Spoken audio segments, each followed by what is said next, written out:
na hora que ele diz que a espada é tão penetrante que ela chega entre a alma e o espírito. A divisão da alma e o espírito. Pronto. Nessa divisão, a minha dúvida ficou. A alma seria a parte, vamos dizer, pagã.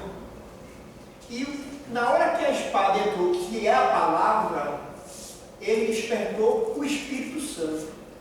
Aí ele entra no conhecimento de Jesus e ele deixa a alma mais calma e o Espírito reina mais. Vou explicar. Veja bem. Entendeu? Eu entendi. Veja, o que é que está acontecendo aí? Na sua interrogação. Ó, a alma é a sede das emoções. Certo. O espírito Certo. é mente, certo? Fôlego de vida. Tá. Eles são fundidos. Certo. Aí a espada foi lá e... Tá? E agora, você precisa saber o que é a espada. Não, a espada é a palavra. Muito bem. Então, a palavra... Ela chegou entre as duas e separou. A minha dúvida está aí. É separação. Foi não, mas não é saber. Mas não é separar literalmente. Tá? Sim, mas separar quer dizer, conhecimento. Ela penetra e ela entende o que é o espírito e o que é a alma, o que o espírito precisa e o que a alma precisa. Então ela vai lá e dá exatamente na divisão entre os dois e oferece para os dois o que cada um precisa, a palavra. Está dando para entender? Deu para entender? Deu? Pronto, então a espada é a palavra. Quando diz que ela vai dar a divisão da alma do espírito, é porque ela vai em um lugar que ninguém sabe onde é. Entendeu? Que é os pontos, os pensamentos, as interrogações, os problemas da gente e tal. Aí ninguém sabe onde é que está. Então ela vai lá. O meu pensamento aí estava assim, como se a alma e o espírito tivessem misturado. Não, eles são fundidos. Não, sim. Aí com a palavra entrou o entender e o saber da palavra do espírito. E daí ele deixou a alma no seu lugar e a palavra colocou, porque ela é a palavra de Deus, e separou o Espírito e deu aos dois o que os dois necessitavam, mas não fundiram mais. Ela é cada um do seu lado. Estou dizendo, olha o que você perguntou, é mais ou menos isso aí que eu te falei. Ela não vai separar, você tem que separar um de lado e outro do outro. Não. Ela vai saber separar, justamente como eu falei. Ela vai separar, ou seja, é porque ela vai entrar. Se ela vai separar, ela vai lá no ponto aonde está a divisão da alma e do mas espírito. se ela for lá, cada elemento nosso ele é distinto. Nós somos corpo, alma e espírito. A alma, ela mora no sangue. Certo? A alma é a sede das emoções. A alma é onde fica gravado o tato, o ouvir, o falar, o sentir, o cheiro. Então, 5 sentidos da alma. Vamos lá. Audição, visão, paladar, olfato e então, isso é o 5 sentidos da alma. Tá bom? Então, tudo fica gravado na alma. Cheiro, dor, lembrança, tudo fica lá gravado na alma, certo? Então a alma, ela é o corpo espiritual, nosso corpo espiritual, certo? Então o espírito, ele fica, é o que? A mente, o fôlego de vida, o coração, tá? Então aqui fica o espírito, certo? Então o corpo é como você já sabe, né? Então nós somos corpo, alma e espírito. Cada um desse, a palavra penetra 100%.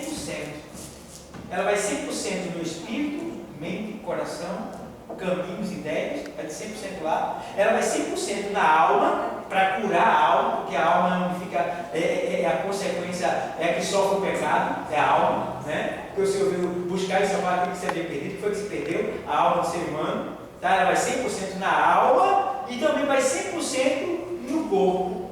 Então ela abrange todo o ser humano de modo geral, no mais profundo, até no íntimo, que é o quê? O espírito, porque quem conhece o espírito do homem? Ninguém mesmo conhece.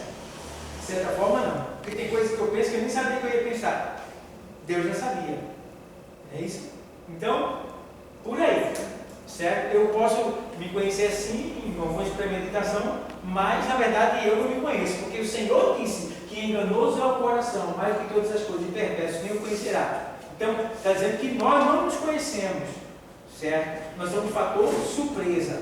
Vocês estão entendendo? Amém. Amém? Quer falar? Diga. Se o Senhor disse que a alma ela está no nosso sangue, Ela mora no sangue. ela mora no sangue. Se eu doar o sangue para alguém, eu não vou estar doando a alma Não. Você não doa Porque, a vida? porque o sangue é vida. O sangue é vida. Então você vai estar doando vida. Ideal. Certo? Aí tem um texto lá na Epístola de João que diz assim, ó, se nós doarmos assim como, sabe, você não faz memória agora, mas eu acho ela aqui. Lá em Epístola de João que fala sobre, deixa eu achar ela aqui, eu não me lembro de falar agora, mas eu sei que ele está aqui. Vou ler para você aqui. João deixa eu ver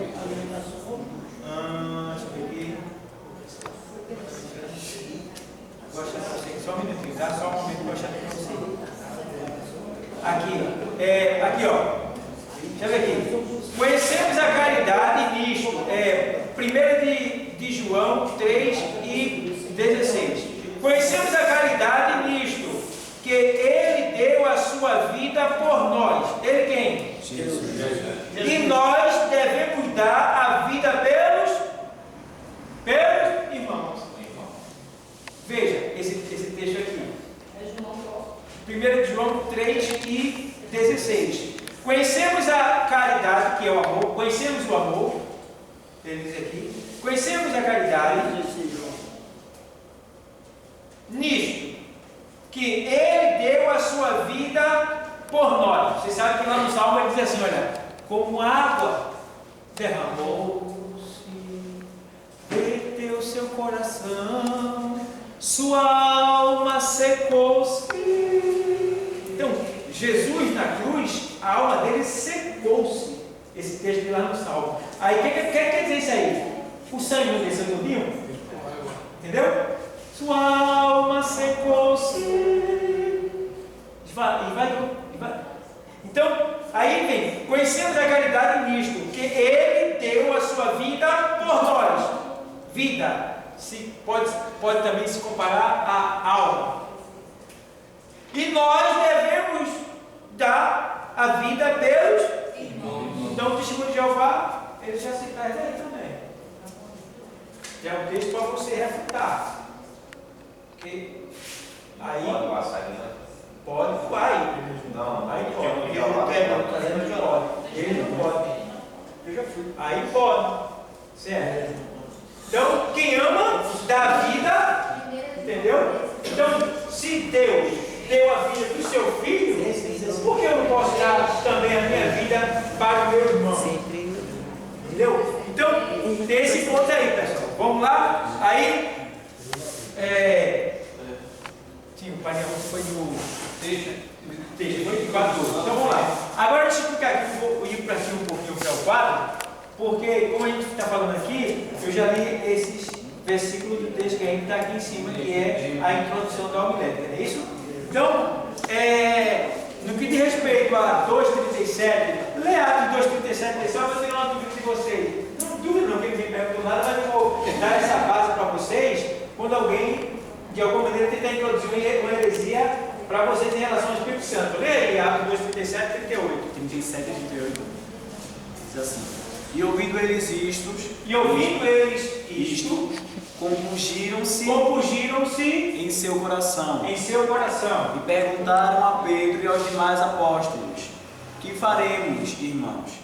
E disse-lhes Pedro: Arrependei-vos e cada um de vós seja batizado em nome de Jesus Cristo para perdão dos pecados e recebereis o dom do Espírito Santo.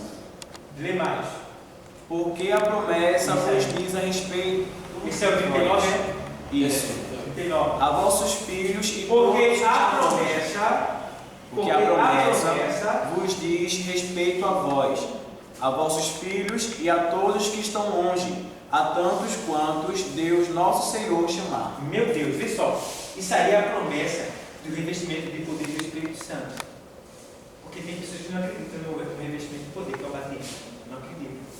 E outras igrejas até dizem que isso aí é para a igreja primitiva, a igreja passada, não é para a gente mais. Mas nesse texto aí que fala sobre o Espírito Santo, Pedro está dizendo, olha, a promessa de respeito a vós A quem mais? A vossos filhos. A vossos filhos. E a Bem, vossos a vós. A vossos filhos. Quem mais? E a todos que estão longe. E a todos que estão longe, a gente. Longe, distante. E quem mais? E tanto quantos E Deus, tantos quantos Deus, nosso Senhor, chamar. Esse longe também se refere a quem vai nascer. tantos quanto ele. Ao longe até o que vai nascer. Não sei se pode falar de uma igreja. Fala o nome não. Só diga o fato. Ela não acredita no batismo do Espírito Santo. Ela é a igreja fulana que ela não é pentecostal. Pronto. Aí ela não acredita, só acredita. Certo. Porque eles acreditam que isso é evidência que foi só para a igreja primitiva. Não é Os quatro dos apóstolos parece que não existe. E se você vê a história, sim, A nossa igreja, ela é na base arminiana ou na calvinista? eita, agora tu foi para a área que eu não estudei para te responder agora. Isso aí, depois de responder essa parte aí, que tá em volta à área. É aquela tradicional. Só um minutinho. Igreja tradicional. Calma, segura aí. Vê bem, se vocês souberem a história do pastor desse menino que é Batista Canaã, né? É linda a história do pastor fundador, o iniciante, pastor. Diz que ele não sei se me falha a memória, Luiz Petit diz que ele não cria no batismo do Espírito Santo e ele saiu, ele foi num culto, sei lá como é que foi, e parece que ele foi batizado no Espírito Santo, um negócio assim. Não sei se você já ouviu falar isso aí. É um pastor de vocês, o fundador, um dos pastores de vocês, ele fez curso aqui também, um aluno, um companheiro de vocês, fez curso aqui, ele disse que ele passou a crer dali por diante no batismo do Espírito Santo, porque ele foi batizado no Espírito Santo, enquanto outros que não criam, não foram, mas ele estava dando lugar e ele recebeu, aí ele foi, então, mais ou menos isso aí, porque lá não acredita, né, no revestimento de poder, não acredita lá, então, é por aí. E eu vejo a evidência do Espírito lá, quando eu vou lá naquela igreja, eu vejo lá, tudo cheio. Então, pessoal, vocês estão entendendo? Amém. Essa questão que o Vladimir se perguntou sobre essa questão dos pais da igreja, né? A nossa linha de raciocínio, de pensamento, de teses luteranas, as 95 teses aí de Lutero, isso aí depois a gente vê. Você mesmo vai ter essa dúvida aí, viu? Entrar nessa área aí, porque eu estou mais focado nisso daqui, depois a gente vê isso aí, tá bom? Não me leva pro tempo, não, eu estou aqui focado aqui. Então, pessoal, vamos lá, vamos aqui para então vamos lá. Aí já estou essas outras partes aqui, eu deixei do quadro para outros irmãos. Então, aqui a gente vê que olha, nomes dados aos pregadores na Bíblia. Como é o nome de quem prega na Bíblia? Aí vem aqui, servo é um dos nomes. Aí você vê lá em Colossenses 3:24. Sabendo que recebereis do Senhor o galardão da herança, porque a Cristo o Senhor serves. Certo? Então, o que ministra a palavra tem nome de quê? De quê? Servo. Servo. E esse servo vai receber o quê? O galardão Do Senhor. Galardão do Senhor. Certo? Também é chamado de semeador. Eclesiastes 11:6.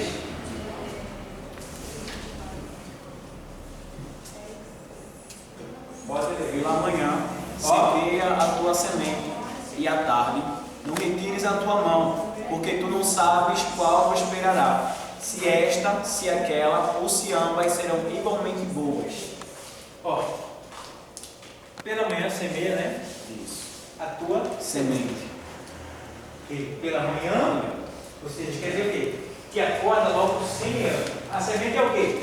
A palavra. Certo? A semente é a palavra. Tá? E à tarde diz, não retire A tua mão. ou seja, quer dizer, semeie e fique vigiando. Cuidando. Tá? Porque tu não sabes qual dela vai o quê? Prosperar. prosperar. Você já semeou. Então tem que dar tempo em todas elas. É o que o Senhor está fazendo aqui. Não, aí vai. Se esta, se aquela ou se ambas serão igualmente boas. E aí eu poderia parafrasear esse texto com a parábola do semeador, que diz que saiu, um homem saiu a semear, né? Ele lançou a semente. Ele começa a dizer, e uma caiu em pedras, outra caiu em terra firme. E ele começa a dizer onde caiu as sementes.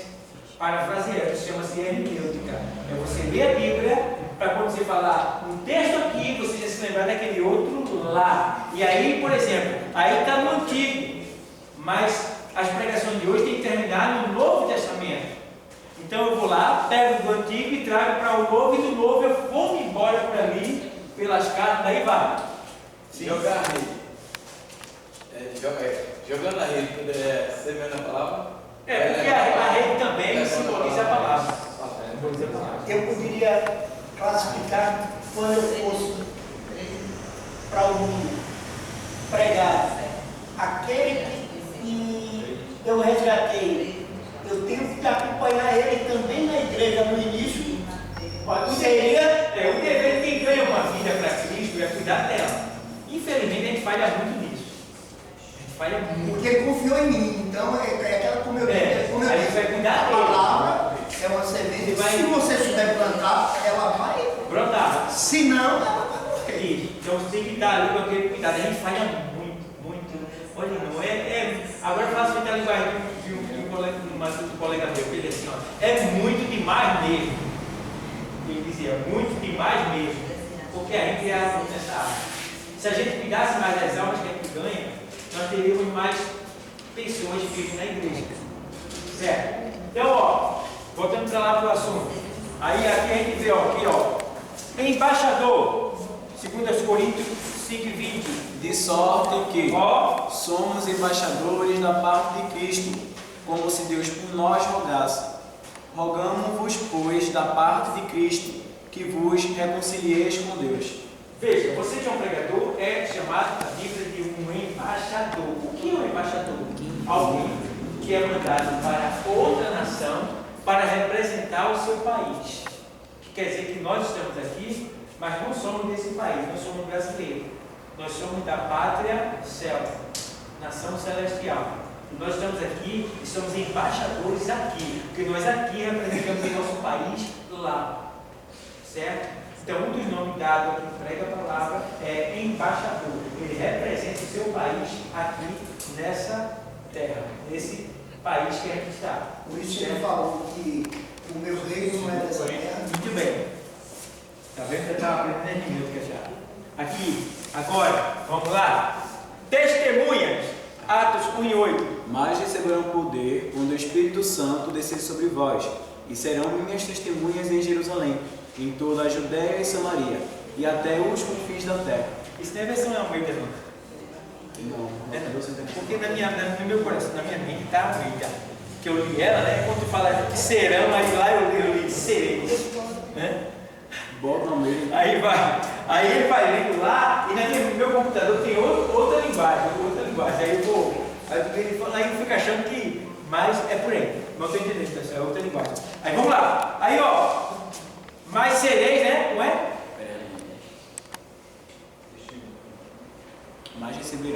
Mas recebereis poder quando o Espírito Santo descer sobre vós.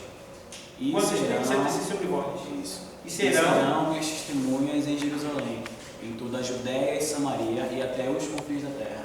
Certo, pessoal? Então a gente está vendo aí o quê? Que você é chamado também de testemunha. Você é uma testemunha de Deus. O que é uma testemunha? O que é uma testemunha? O que é uma testemunha? É alguém que fala, Alguém que testifica algo. Alguém que viu, que prova.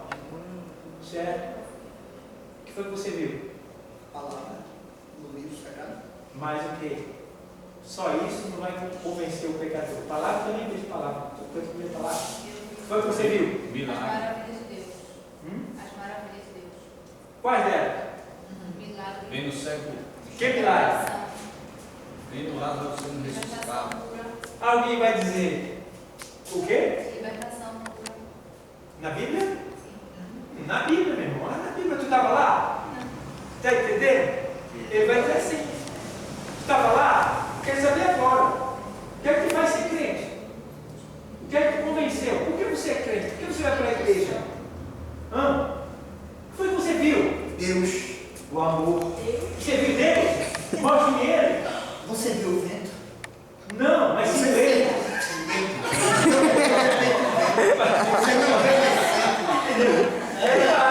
Aí você tem que se preparar para esses camaradas.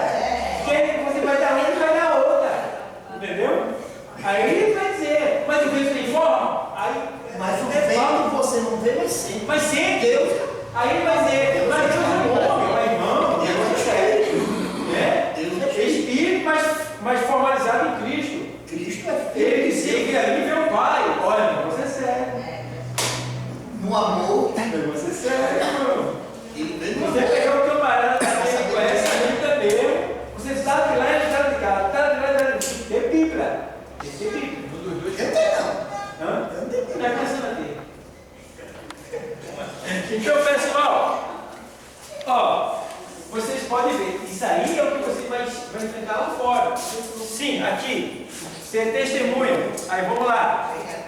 Pregador, Marcos, o Evangelho 16 e 15. E disse-lhes: ide por todo mundo, pregai o Evangelho a toda criatura. Pescador, Mateus 4,19.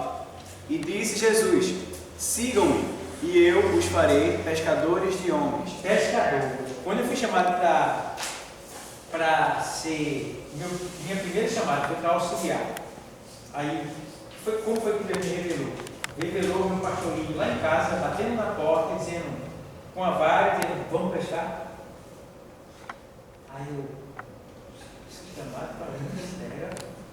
Aí me deu outro. Fui chamado para o ministério, para ser auxiliar. Entendeu?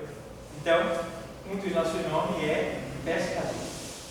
Somos pescadores de homens. O Senhor diz que é de homens. Vem e eu te farei pescadores de Homens. certo? Então, homens aí é no sentido genérico, né? Pode ser alma também. Pode aplicar. Mas no texto está dizendo homem. Aí você vai ter que explicar que é alma. Então, vamos lá. Então aqui eu cheguei aqui. Aí vamos lá aqui. Vamos ver aqui. Antes mesmo de preocupar-se com a mensagem, deve o pregador cuidar de si. Veja bem, vou ler de novo. Antes mesmo de preparar a mensagem, de se preocupar com a mensagem, deve o pregador cuidar de si. Aí vem, no caso, é princípio,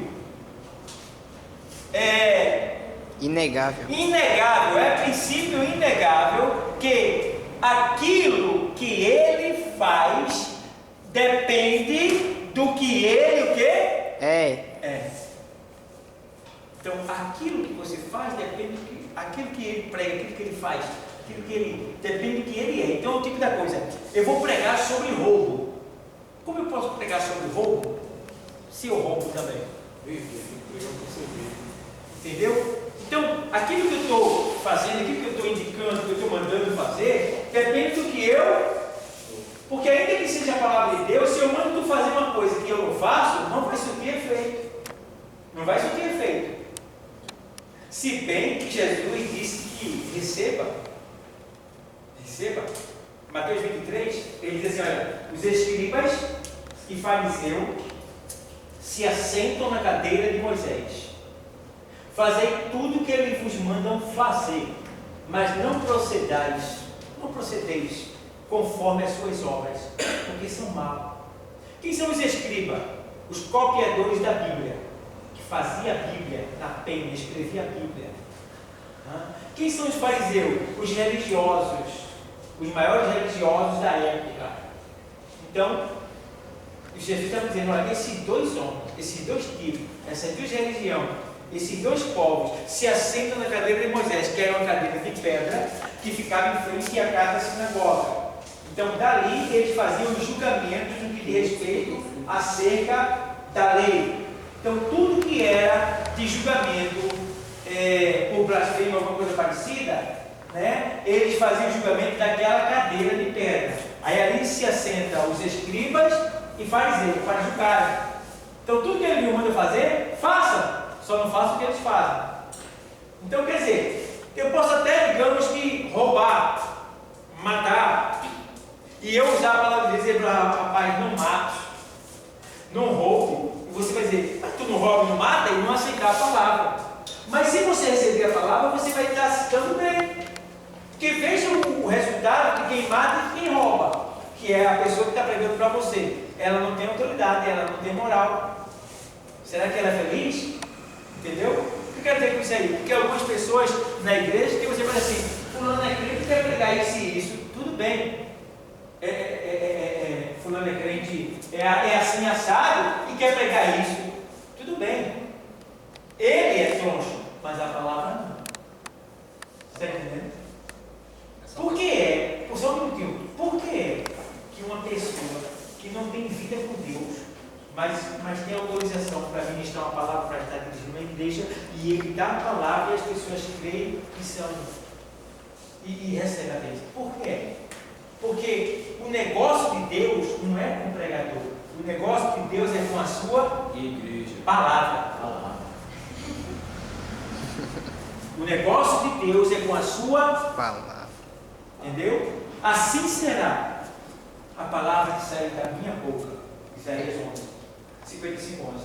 Assim será a palavra que sair da minha boca. Ela não voltará para mim vazia, né? Antes prosperará naquilo para quem eu a enviei. E Jeremias, ele diz, Jeremias, que fez?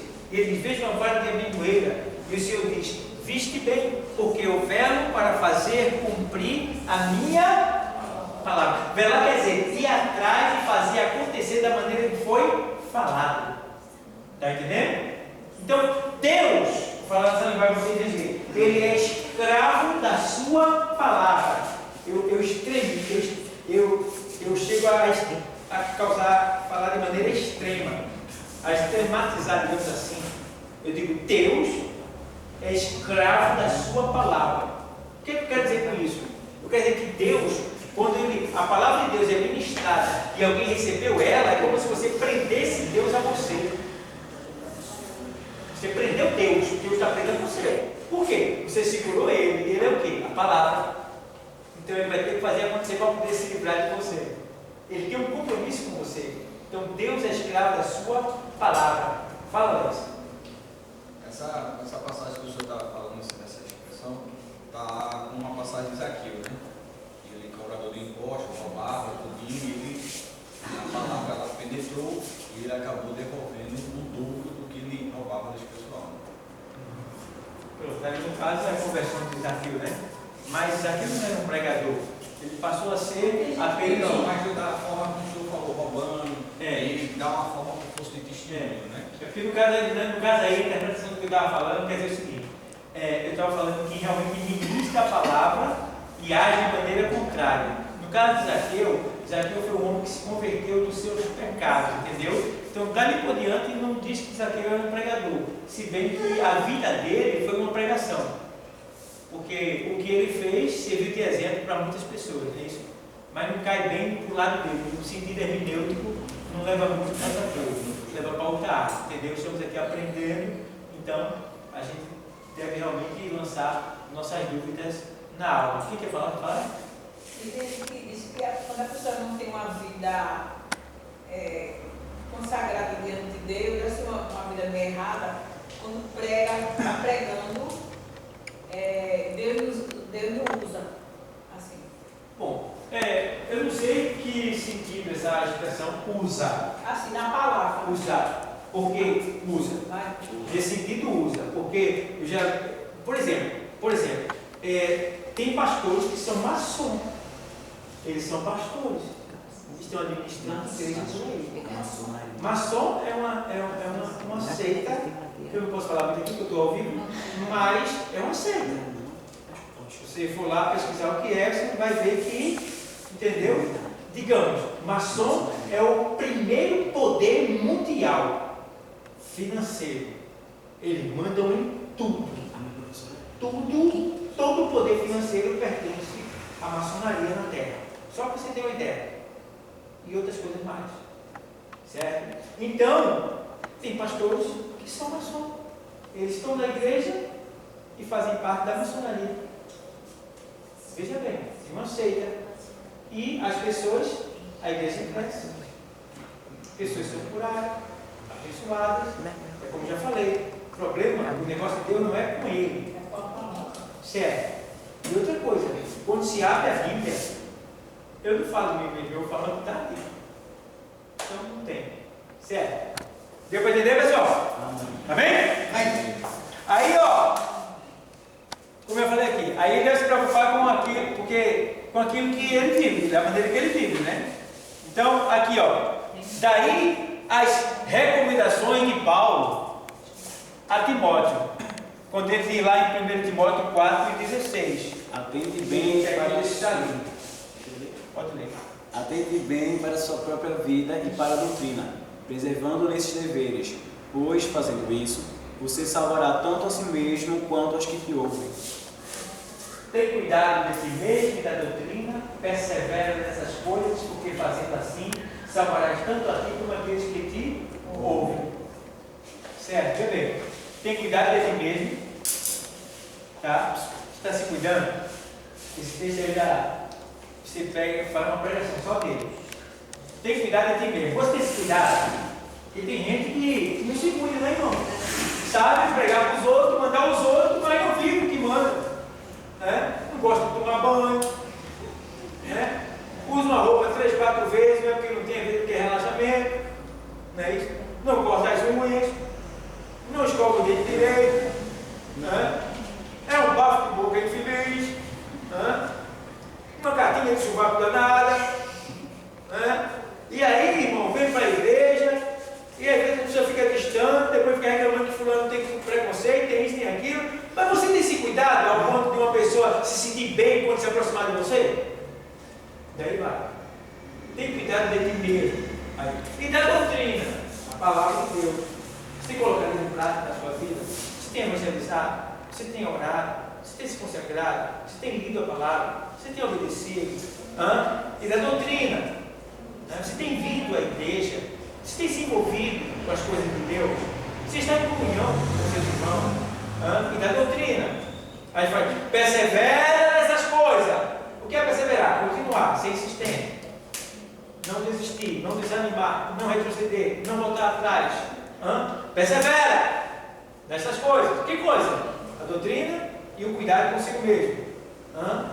Porque fazendo assim, assim como tem cuidado de Deus e da doutrina, salvarás tanto a ti como aqueles que te ouvem. Te ouvem. Então, tem pessoas que te ouvem. E pelo teu testemunho de vida, elas mudam de vida também. Mudam de vida. Então, tem pessoas que, pelo meu comportamento, elas vão sentir vontade de vir à igreja. Tem pessoas que, pelo meu comportamento, elas vão ter até raiva de vir numa igreja. Então, tudo depende do seu comportamento, do seu modo de vida. Certo? É muito importante. Então, Paulo fala sobre isso aí. E ele diz também aqui, quando ele faz assim, ó, 2 Timóteo 2,15. Procura apresentar-te a Deus aprovado, como obreiro que não tem de que se envergonhar, que maneja bem a palavra da verdade. Maneja bem o que? A palavra da verdade. Que maneja bem a palavra da o quê? Verdade. Certo? Imagina, eu manejar a palavra da verdade sendo mentiroso. Sendo mentiroso. Isso acontece muito com os obreiros, né? O obreiro ministra a palavra da verdade. Mas aí ele falta no evangelismo, falta na consagração, falta a escala, né? Ele começa a faltar. Ele é um mentiroso. Então, diante de Deus, ele não está aprovado. Aí faz, procura apresentar-te a Deus aprovado, como obreiro que não tem de se envergonhar. Tem que ver se alguma coisa me envergonha diante de Deus. Todo dia eu tenho coisa para confessar a Deus, dizer, Deus, isso aqui, eu tenho vergonha, porque o Senhor viu tudo, o Senhor sabe tudo, o Senhor vê tudo. tem misericórdia de mim. Todo dia eu erro, todo dia eu falo. Todo dia. Rapaz, chega a dar raiva de mim. É difícil. Nós somos criaturas falíveis. Né? É uma luta. Então, o alimento da carne é o quê? O pecado. Né? Então, a gente tem que ter cuidado. Então, a gente vê por aqui que ele diz que nós devemos ter esse cuidado e, ao mesmo tempo, manejar bem a palavra da verdade. Aí faz, que mais agora? A palavra da verdade aqui, né? Aí faz. O preparo para um pregador da palavra de Deus, no caso, né? O preparo para um pregador da palavra de Deus, aí vem o que aqui eu botei, o estudo da Bíblia, no caso, é o estudo da Bíblia, no caso, não é isso? Aí vem aqui, vai, lê aí, 1 Timóteo 4,13.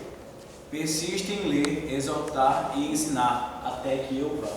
Pronto, por exemplo aqui, vê bem, o preparo para um pregador da palavra de Deus. Aí vem, preparo, aí vem mais aqui, ó. Aqui, isso. Preparo intelectual, ele tem que ter um preparo intelectual. Esse preparo intelectual está lá em Mateus 7,12.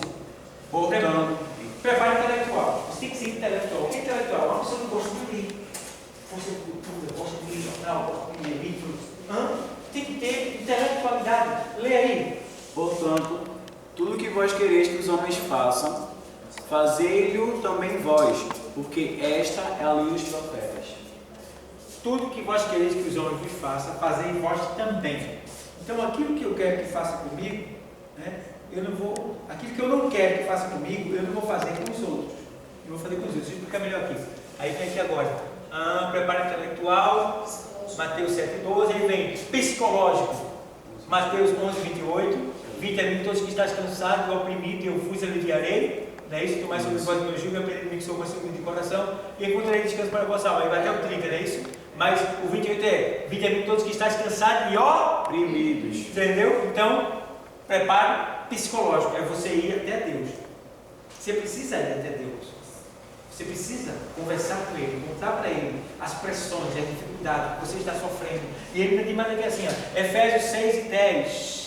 É a preparação psicológica. E agora vem Efésios 6:10. No demais, irmãos meus, fortalecei-vos no Senhor e na força do seu poder. Certo? Então isso aí, você tem que se fortalecer, porque você está fraco, está cansado. Então, um preparo do pregador, um deles é isso aqui. É você se preparar espiritualmente, mentalmente, psicologicamente. É você ser intelectual, gostar de ler, ler jornal, ler livros, tá? Aí vem mais aqui, ó, espiritualmente, no caso, o preparo espiritual, 2 Coríntios 10:4. As armas com as quais lutamos não são humanas, pelo contrário, são poderosas em Deus para destruir fortalezas. Então, as armas que nós usamos para lutar não é faca, revólver, flecha, AR-15, porrete de pau, não. As armas que a gente usa, elas não são físicas, materiais, palpáveis, carnais. As nossas armas, elas são o quê? Espirituais. Por exemplo, vamos ver aqui agora. Cite uma arma espiritual. A Bíblia. Cite uma arma espiritual. Palavra. Que mais? Oração. Que mais? Louvor. Que mais? Louvor. Que mais? Bondade. Que mais? Tudo isso são armas espirituais. Certo? Amor, perdão, evangelismo, leitura da palavra, louvor, tudo isso são armas espirituais que a gente usa para vencer o nosso adversário, que é quem? O diabo. Certo? Então, dedicação à oração. Daí vem Atos 1 Tessalonicenses 5:17 e Efésios 13:14. Leia. Orem continuamente. E Efésios 6:17. Orar sem cessar. Efésios 6:3-14 diz assim: Estai, pois, firmes, tendo cingido os vossos lombos com a verdade e vestido a couraça da justiça. Pronto. Certo? Estais, pois, firme, né? Cingindo os vossos lombos e vestindo a couraça da justiça. Então, isso aqui se refere à questão de revestimento pela oração. Certo? Então, a preparação de um pregador é isso daí. Agora, tem a preparação dele, que é a preparação toda espiritual aqui, que a gente viu, literal espiritual, e tem a preparação com as ferramentas físicas, que é o quê? Quais são? Bíblia, livro, e daí vai. Aí eu vou dizer aqui, eu vou vocês verem. O pregador, a gente vai chegar lá, onde eu vou adiantar. O pregador, ele tem que ter o Novo Testamento interlinear em grego. Ele tem que ter isso aqui. Se ele é um pregador, ele tem que ver. Porque aqui tem grego. Então ele vai lá, copia no celular e traduz para o original português. Tem que ter um tradutor, o Novo Testamento em grego, que é o idioma em que foi escrito a Bíblia. Um pregador, ele deve ter a Bíblia grega e hebraica. A Bíblia grega e hebraica, está aqui, no grego e no hebraico. Ele tem que ter, para ele saber os originais, certo? Uma base do que quer dizer os originais. Porque os originais mesmo não existem, existem cópias dos originais. Mas aqui nós temos a aproximação deles. Então podemos ter uma base do que significa determinado texto. Certo? Por exemplo, na Bíblia diz assim, Romanos 8, primeiro. Portanto, agora nenhuma condenação há para os que estão em Cristo Jesus. Isso é o original. Na nossa tradução diz assim: portanto, agora nenhuma condenação há para os que estão em Cristo Jesus, que não andam segundo a carne, mas segundo o Espírito. Acréscimo. Esse é acréscimo. Foi mal, foi ruim? Não, foi bom, porque está explicando o texto de cima. Foi para o nosso bem, foi para nos ajudar a entender o verso. Entendeu? Então, o pregador deve ter. Eu nem mostrei, né? Mas vamos lá. O pregador deve ter uma tradução grega do Novo Testamento. Isso é muito importante. Hoje em dia temos o recurso do celular, o tradutor do Google, você copia o texto e traduz ele, você sabe o que quer dizer o texto em grego, para explicar melhor para as pessoas. Conjugação verbal em grego e tal, e daí vai. O pregador deve ter também a Bíblia grega e hebraica. Como já falei anteriormente, você copia o texto e traduz ele do hebraico para o português, do grego para o português. É bom que ele tenha. O pregador, ele deve ter aqui um manual de profecia bíblica para saber as profecias que já se cumpriram, as que estão se cumprindo e as que ainda irão se cumprir. Certo? Ele tem que ter uma base para que serve tal palavra no sentido profético. Ele deve ter. É muito bom que ele tenha um livro como esse, assim, ó, que fala sobre a profecia e tenha fotos que mostram até as vestes, mostra a cultura, né? Assim, o pregador, ele tem que ter, por exemplo, aqui, uma introdução ao estudo da tipologia bíblica. Então você precisa saber o que significa a pomba, o pão, o cálice, a coroa, o cordeiro, o peixe, o cravo e outras coisas mais. Chuva temporã, chuva cerodia, né? Precisa saber o que significa cada ponto, a cruz, né? O que significa o Gólgota. Precisa saber. Então aqui tem tipologia bíblica. Aqui está falando sobre a questão dos tipos. O que é tipo? Alguma coisa que se parece com uma verdade lá na frente. Esse algo se parece com uma verdade lá na frente. Vou falar para vocês o que significa tipo. Por exemplo, tipo é 3 e 14 de João. Vamos lá, vamos ler. 13 e 14 de João. 3 e 14 de João, o Evangelho. Ele